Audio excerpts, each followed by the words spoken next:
여러분들 안녕하세요. 김원호TV의 김원호입니다.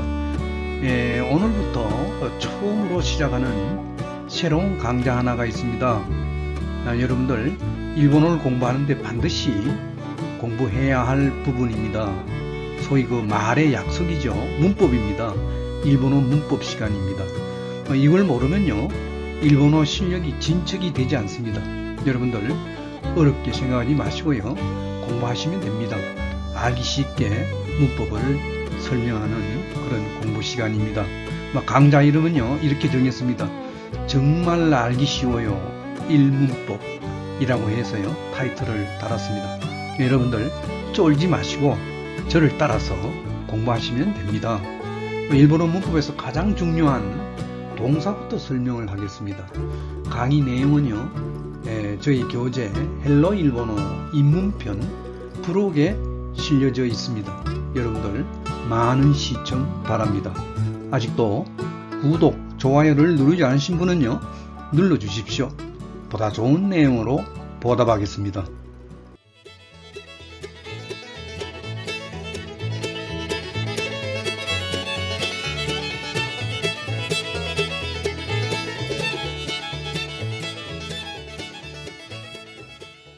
일본어 문법 시간, 오늘 첫 번째 시간입니다. 동사부터 설명을 하겠습니다. 왜냐하면 동사가 가장 기본적으로 나오는 문법상으로 많이 이야기가 되기 때문에 동사부터 설명을 해야 될 것 같아요. 여기 한자를 이렇게 보면 움직일 동자입니다. 그죠? 품사 사자입니다. 품사라 해가지고 우리가 말을 배울 때는요, 품사를 알아야 돼요. 우리 한국말도 그렇고 영어도 그렇고요, 일본어도 마찬가지예요. 일본어에서는 품사가 도대체 몇 개냐? 한국어만큼 많이 있습니다. 거의 비슷합니다. 학자마다 좀 다르게 이야기하는 사람도 있지만, 일본에서 학교에서 가르치는 일본어 문법의 품사의 종류는요, 10가지의 종류로 이야기합니다. 10가지 종류요. 명사를 비롯해서 동사, 행용사, 등등등 해서 10가지 품사를 이야기합니다. 학교 문법에서는요. 그래서 이제 여러분들이 이제 동사가 이렇게 나왔으니까 앞으로 이제 일본어 문법 시간에는요, 제가 이 강좌로 하고 있는 일본어 문법 시간은요, 주로 이제 동사, 행용사, 행용동사 또는 조동사, 이 4가지 품사를 집중적으로 설명을 해야 될 것 같습니다. 그 부분이 가장 중요한 그런 품사들이기 때문에 그렇습니다. 그래서 이제 동사를 여러분들 영어는 verb라 그러니까 V라고 이렇게 약칭으로 해서 표기를 하겠습니다. 워낙 이 동사란 말이 많이 나오니까요. V자가 나오면 동사다 이렇게 여러분들 이해하시고 따라와 주시면 되겠습니다. 이 동사는요, 여러분들 아시다시피 특징이 있겠죠. 품사마다 다 특징이 있습니다. 그죠? 몇 가지로 나눠서 설명을 좀 하겠습니다. 이 동사를 보통 이야기할 때, 이런 말들을 이야기할 때 동사라고 합니다. 아까도 잠깐 이야기했지만 동작을 이야기하는 거, 그죠? 움직일 동자니까 대부분 동작을 이야기하는 것들이 참 많이 있는 것 같아요. 또는 상태를 이야기하는 말도 동사라고도 합니다. 좀 특이하죠? 상태를 이야기하는 말. 또 존재를 이야기할 때도 이렇게 동사로 이렇게 취급하는 경우가 있습니다. 많은 의의가 동사에서는 보입니다. 사전을 보면 동사가 어마어마하게 많이 있죠. 사실은 이제 실생활에서 쓰이는 그런 회화용의 동사, 또 문장용의 동사, 좀 다르겠죠, 그죠? 그래서 이제 일단 여러분들이 이제 공부를 하시게 되는 거니까, 문법을 공부하시게 되는 거니까, 회화를 배우든, 문장으로 해서 일본어를 공부하든, 양쪽 다 대상으로 해서 제가 강의를 하겠습니다. 동작을 이야기하는 말들이 굉장히 많이 있지만, 대표적으로 우리가 보세요. 아루크 같으면 걷는 거라고 하는 말이죠. 걷다란 말이죠, 그죠? 걷다, 움직이잖아요, 그죠? 이걸 위시해서 어마어마하게 많은 의의가 여기서 나옵니다. 또는 사쿠 같은 동사, 사쿠라 꽃이 핀다 그러잖아요. 피다 하는 그런 거. 피다라는 말은 동작이 아니죠. 상태적인 느낌을 우리가 보잖아요. 그죠? 보통 이제 동사라도 상태 동사다. 이렇게 이야기합니다. 그 다음에 이제 are 같은 거는 있다라는 뜻이죠. 그죠? 뭐 예를 들어서 뭐 시계가 책상 위에 있다라든가 이럴 때 존재를 이야기하는 그런 느낌의 말도 동사라고 이렇게 이야기를 합니다. 뭐 조금 좀 깊게 이야기하자면 동사도 이런 그 동사의 종류가 성질별로 뭐 동작 동사냐, 상태 동사냐, 또는 뭐 존재를 나타내는 동사냐 등등 해서 많이 또 나눕니다. 아무튼 보통 어떤 사람의 동작이라든가 상태라든가 존재를 이야기할 때 나타내는 말이다. 뭐 사람 이외에도 일반 움직이지 않는 어떤 사물도 있습니다. 그죠? 사물, 물건이 움직이는 거, 기계가 움직인다든가, 그죠? 뭐 존재하는 거라든가, 그죠? 뭐 사물이나 사람의 이런 동작, 상태, 존재를 이야기할 때 통합적으로 동사라고 한다. 이렇게 여러분들이 전제를 깔아놓고 공부하시면 좋을 것 같아요.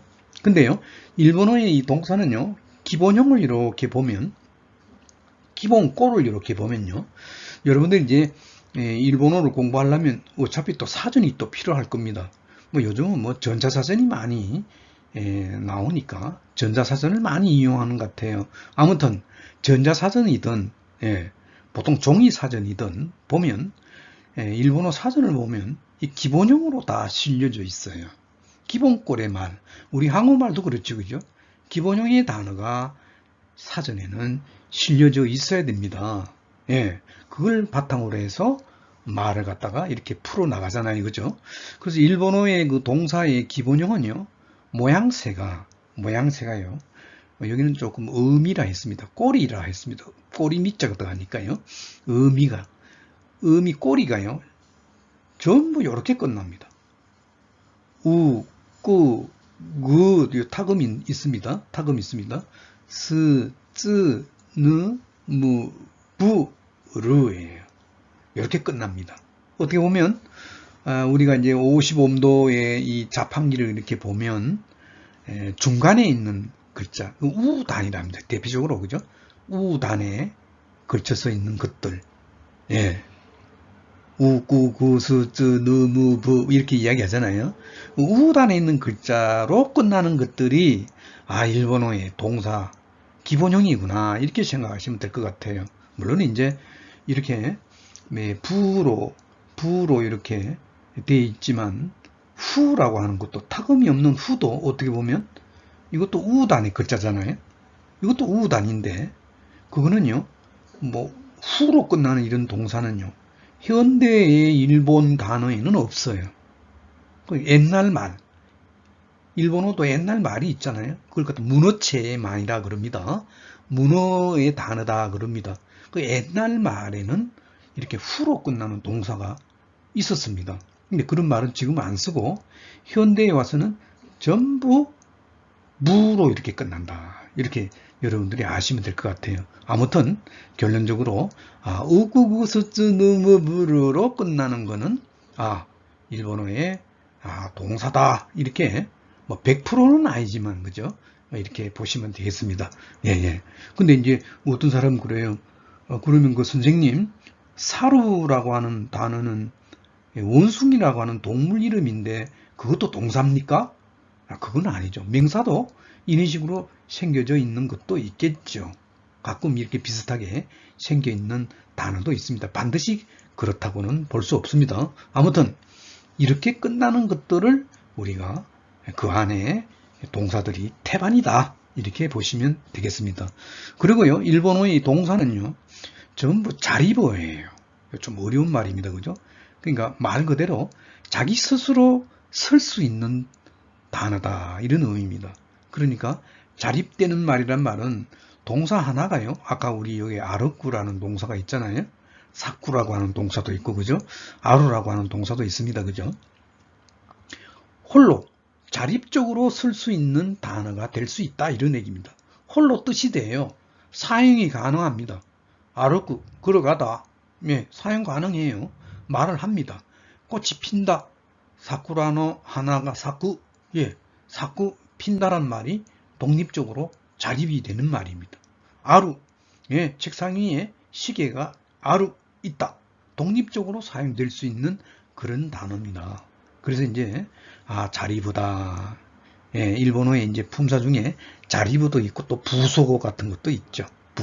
부속되는 말만 이렇게 또 따로 있습니다. 그건 홀로 쓸 수가 없어요. 예.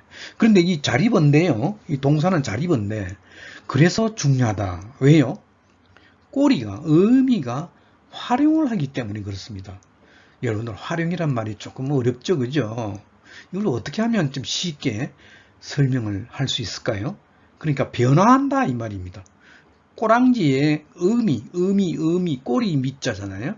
요게 다 꼬리잖아요, 그죠? 예, 꾸 이런 거 다 꼬리예요.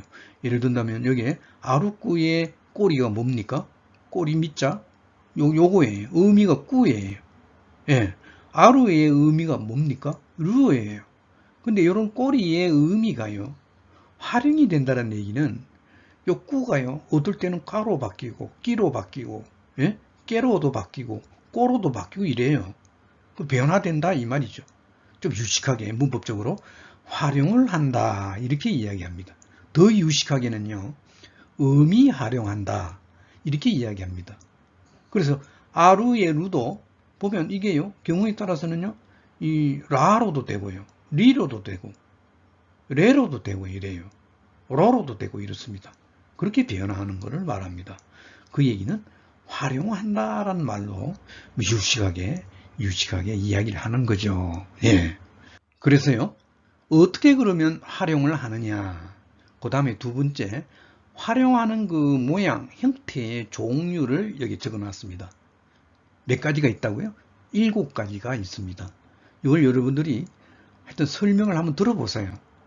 뭐 100% 이해를 안 하셔도 돼요. 뭐 이렇게 기본적으로 깔아놓고 여러분들이 일본어를 공부를 하시면 이해가 굉장히 빠릅니다. 굉장히 중요한 사실이에요.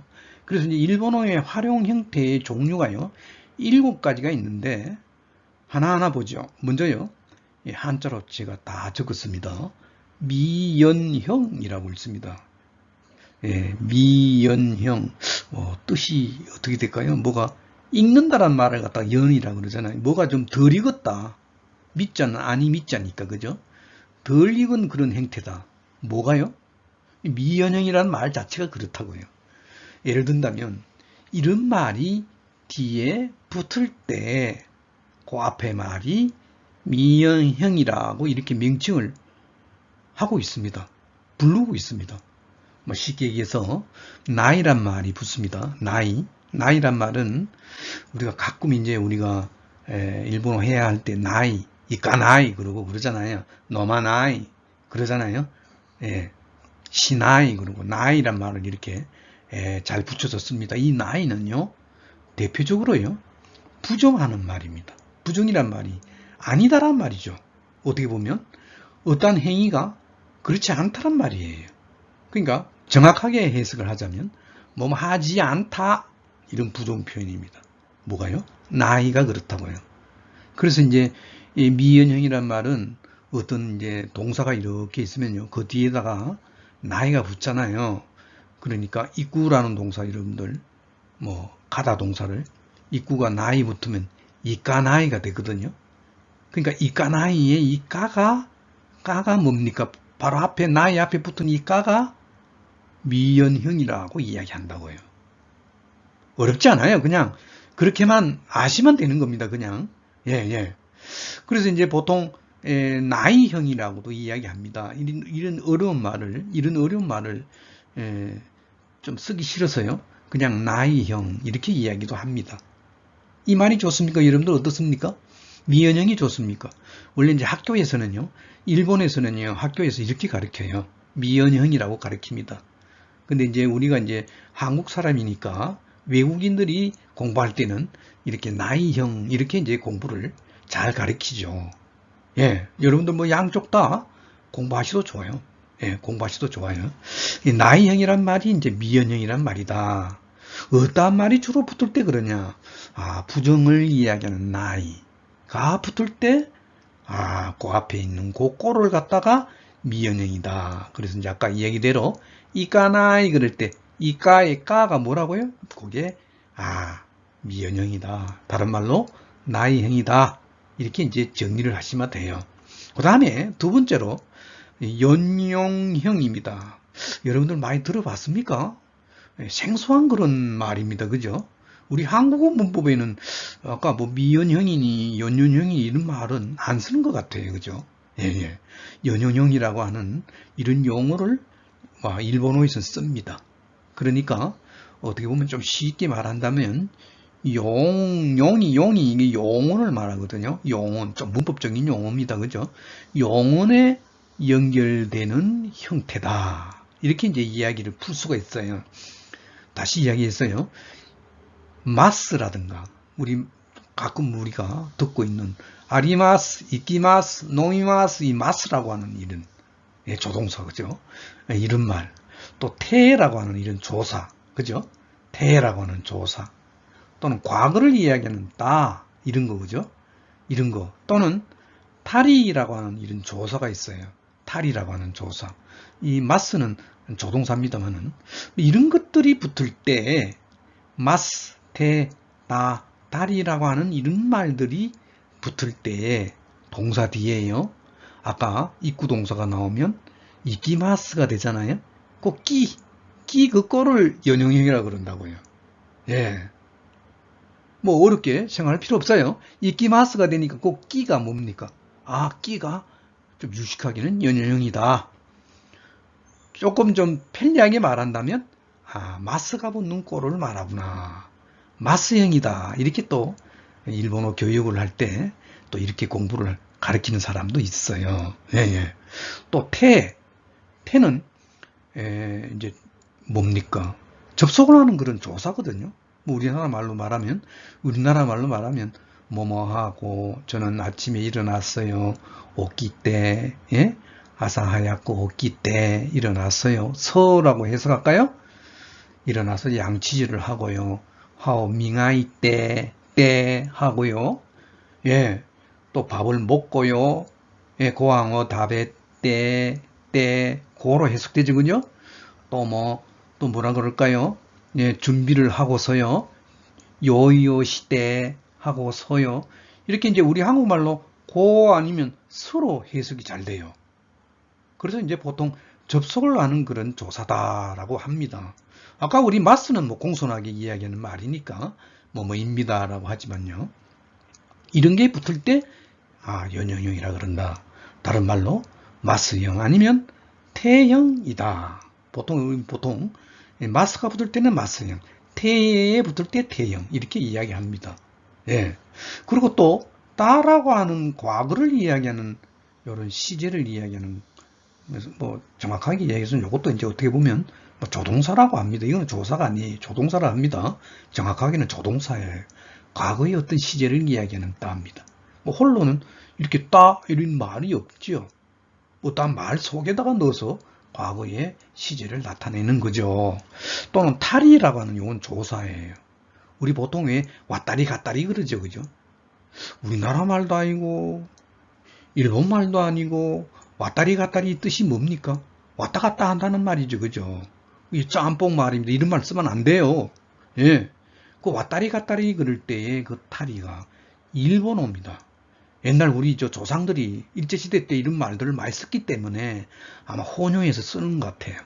혼용해서 쓰는 것 같아요. 그죠? 이 탈이는 어떠한 행동을 갖다가 이것도 하고 저것도 하고 나열하는 그런 느낌이 들죠. 예, 나열하는 느낌이 들어요. 열거하는 느낌이 들죠. 그죠? 예, 밥을 먹기도 하고 국수를 먹기도 하고 무슨 뭐 소고기를 먹기도 하고요. 뭐 이렇게 이야기할 때 그죠? 야끼니쿠오 다베따리, 고항오 다베따리, 야사이오 다베따리, 고이오 논다리 그렇잖아요. 행동이 굉장히 다양하게 나오는 이 조사가 바로 이 탈입니다. 이런 등등의 말, 요 네 가지 말 이외에도 뭐가 붙을 수가 있어요. 대표적으로 빨갛게 쓴 이런 네 가지 말이 붙을 때에 일본어의 동사의 명칭을 갖다가 연형형이라고도 한다.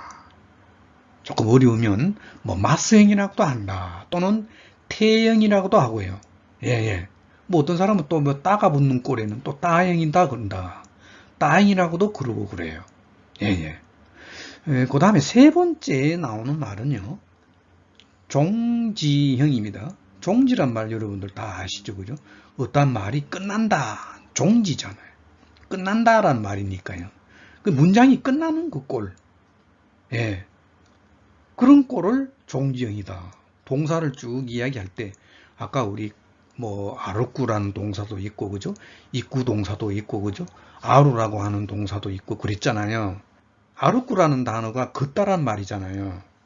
그러면 그 말이 뭐 예를 들어서 뭐 편지를 쭉 쓰잖아요. 저는요 혼자 아침부터 걷는다 이렇게 말을 표현할 때는 와타시와 히토리데 아사카라 아르쿠 그렇게 말을 끝낼 때에 그 아르쿠는 우리나라 말로 해석을 어떻게 할까요?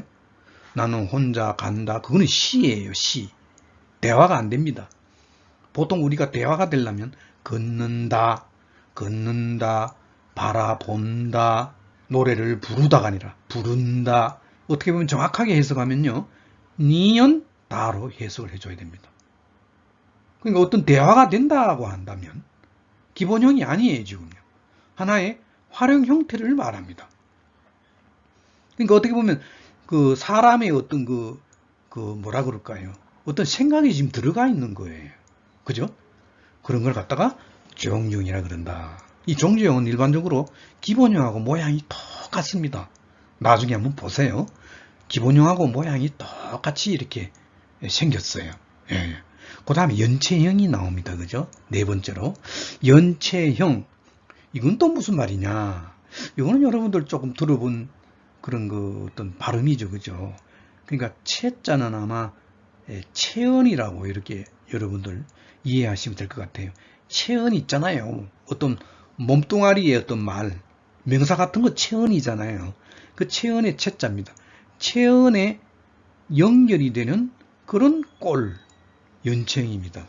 일본어에서도 무궁무진한 명사들, 체언들이 많이 있을 겁니다. 명사만큼 많은 어휘가 없을 거예요. 사전 찾아보면 어마어마하게 많이 있죠, 그죠? 그 중에 우리, 대표적으로 우리 사람인자, 히토, 사람이죠, 그죠? 명사죠, 그죠? 또, 도끼. 아니, 우리 한국말로 도끼가 아니라, 도끼, 갈 때, 올 때, 그럴 때. 예, 시간을 이야기할 때 도끼입니다. 이것도 명사입니다, 그죠? 마에가 뭐죠? 앞전자를 써가지고, 앞전자 써, 전을 이야기할 때, 마에라고 있습니다. 명사예요. 예. 이런 명사를 갖다가 대표적으로 이렇게 빨갛게 써서 이렇게 한번 연습을 좀 해보는 겁니다. 지금요. 뭐 입구 동사를 앞에 동사를 이렇게 붙여서 입구히도 그러면은요. 입구히도 동사죠. 입구가 동사죠. 뒤에 명사가 붙었죠.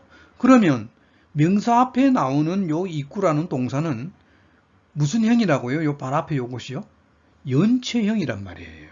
그 말입니다. 별게 아니에요. 또 입구 도끼 그럴 때 요 도끼가 뭐예요? 명사잖아요. 체언이잖아요. 요 앞에 붙은 말이 뭡니까? 입구 도끼의 입구가 뭡니까? 연체형이라고요. 예. 입구마에가 명사잖아요. 명사 앞에 나온 이 입구, 요구가 뭐라고요? 연체형이에요. 일본어의 이 연체형은요. 기본형하고 똑같습니다. 아까 우리 종지형도 똑같다고 그랬잖아요. 똑같은 꼴을 하고 있는 그런 특징을 갖고 있습니다. 좀 특이하죠, 그죠? 그래서 이제 우리나라 말로 해석을 합니다. 이제는요. 한번 해석을 해봅시다. 그러니까 이쿠히도 그러면 어떻게 합니까? 가는 사람 이렇게 해석을 하죠, 그죠? 이쿠 가다, 히도 사람이니까 누가 해석을 갖다가 가다 사람 이렇게 해석합니까? 하나의 말이 되려면 이쿠히도 가는 사람 이렇게 돼야 되죠. 가다, 때 그렇게 말합니까? 그거는 말이 아니에요. 단어에 나열에 지나지 않습니다. 입구 도끼 그러면 갈 때입니다. 그죠? 때가 나오면 우리 한국말도 때가 나오면 갈 때 이렇게 됩니다. 그죠? 입구마에 가기 전에라 그러잖아요. 가다 전에 그럽니까? 가기 전에 그죠? 보통 우리가 이렇게 좀 우리 한국말하고 일본말하고 비교해 보면요, 연체형에서는요 특이하게 우리 한국말은요 이렇게 니은이 싹 들어갑니다. 니은이 받침이 니은이 싹 들어가요. 경우에 따라서요 니을, 기역, 니은, 니끌, 니을이 싹 들어가요. 이렇게 여러분들이 공부하시면 정확한 공부가 됩니다. 이것도요 마에 같은 것들이 나올 수 있는 경우가 있는 거니까 뭐 먹기 전에, 밥 먹기 전에, 공부하기 전에, 학교에 가기 전에, 잠자기 전에 이런 식으로요. 키로 이렇게 삽입이 돼서 해석되는 꼴입니다. 여러분들 뭐 이렇게 이야기를 하면 아마 이해가 되실 거예요. 그죠? 예를 들어서 아까 아루꾸라고 하는 동사가 나왔잖아요. 이걸 집어넣으면 아루꾸 히도 그러면 어떻게 해석할까요? 해석은요. 걷는 사람 이렇게 돼야 되겠죠. 그죠? 누가 걷다 사람 그럽니까? 걷는 사람. 아루꾸 도끼는 해석을 어떻게 할까요? 걸을 때, 을 때 이렇게 한단 말이에요. 이꾸마에, 아루꾸마에 그러면 어떻게 할까요? 걷기 전에. 보통 우리 한국말하고 일본말하고 비교하면 이렇게 빨갛게 쓰여져 있는 이 부분, 이런 말이 아주 쉽게 습관적으로 들어가서 해석이 되는 경우, 어떻게 보면 한일 번역의 문제예요. 예, 통역의 문제가 되고 그렇습니다. 이런 거를 여러분들이 이런 기본적인 문법을 모르면 안 돼요. 실력이 향상이 되지 않습니다.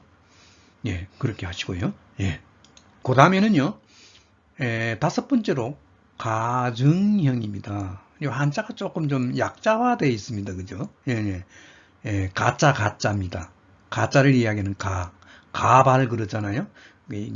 여기 이제 상형 한자로 이렇게 써서, 일본에서는 가정형 이런 한자를 써서 가정할 때 하는 표현이 뭐냐 이런 얘기입니다. 하나의 그 활용 형태의 명칭으로 이렇게 등장하고 있어요. 그래서 주로 이제 가정형을 만들 때는요, 이 조사 바라고 하는 조사를 뒤에 붙여서 말할 때 그 앞에 부분이 가정형이 되는 겁니다. 예. 그래서 이제 다른 말로 좀 쉽게는 가정형을 바형이다. 아까 우리 무슨 미은형을 갖다가 무슨 나이형이다 그러고 그랬잖아요. 그런 식으로 이제 공부하시면 되겠습니다. 예를 들어서 아룻구라는 게 이제 걷다라는 말이니까 아룻구를 갖다가 바 붙이면요. 아룻개바가 돼요. 아룻개바가 됩니다. 이 아룻개바의 바 앞에 나오는 깨가 뭡니까? 요게 가정형이 됩니다. 가정형이 돼요. 노무가 마시다죠. 그죠? 마시다를 바를 붙이면 노메바가 돼요.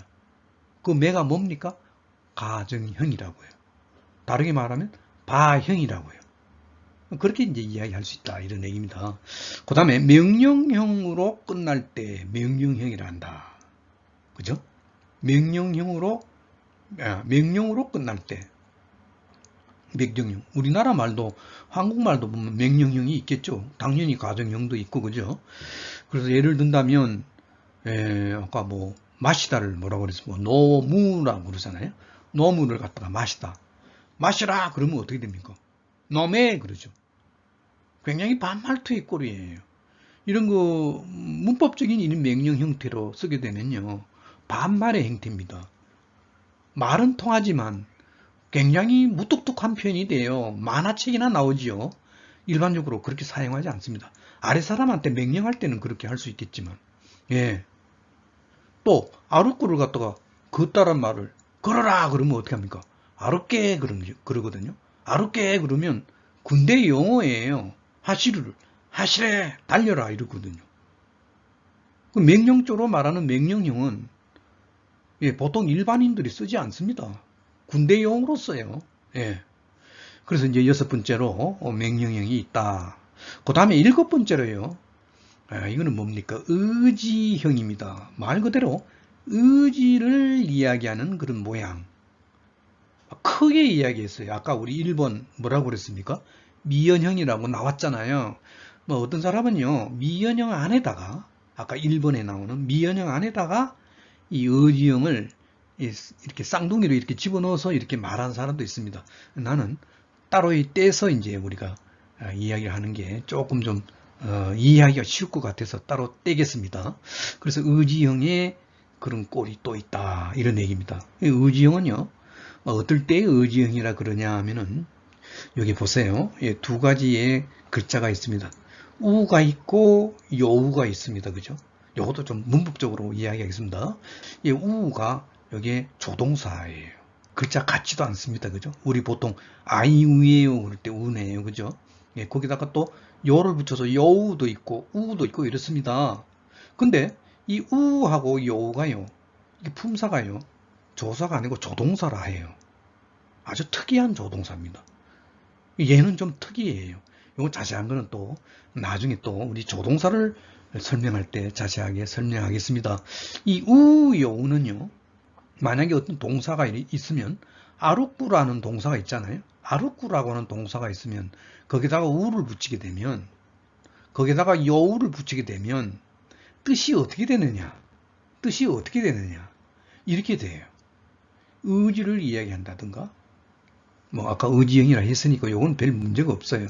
그러니까 의지를 이야기하는 거니까 말하는 사람의 의지가 아주 담뿍 들어가 있잖아요. 아, 내일부터 나는 아침에 일찍 일어나겠다. 예? 오끼요 그러거든요. 오끼요 그러거든요. 오끼요 그럴 때 요입니다. 그러니까 하겠다라고 하는 의지가 듬뿍 들어가 있는 그런 말로 바뀐다는 거죠.